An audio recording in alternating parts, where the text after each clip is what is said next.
Hip internal rotation, side lying, single leg. Hip internal rotation is one of the most undertrained and underrated movements.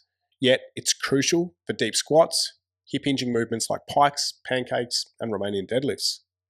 Limited hip internal rotation can contribute to hip impingement, lower back pain, and poor movement mechanics.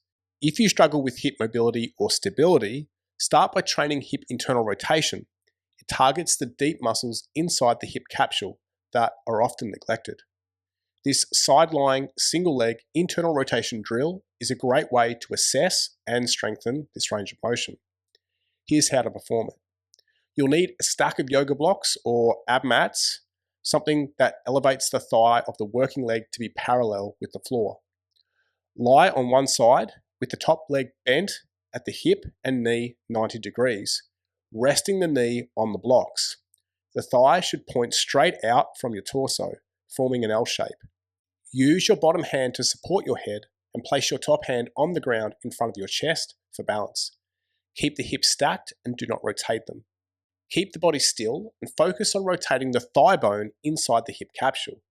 This movement should come only from the hip joint. Press the top knee down into the blocks while rotating the hip to lift the foot up. That's internal rotation. Go as high as you can without twisting the pelvis or moving the rest of your body. There are two main ways to train this. Number one, isometric holds. Hold the top position and actively contract the internal rotators. These holds can last anywhere from 5 to 30 seconds. Keep fighting for more rotation during the hold. It's normal to feel cramping in this area, especially if it's weak or underused. Number two is repetitions, performing controlled reps, lifting into maximum hip internal rotation, holding briefly at the top for 2 to 3 seconds, and then lowering with control. You can also combine both methods in one set to get the best of both worlds. A great starting point is 2 to 3 sets of 3 times 10-second isometric holds, followed by 8 reps with a 3-second hold at the top. Complete all reps and holds on one side before switching and repeating on the opposite side. It can also be helpful to film yourself from the front to compare both sides.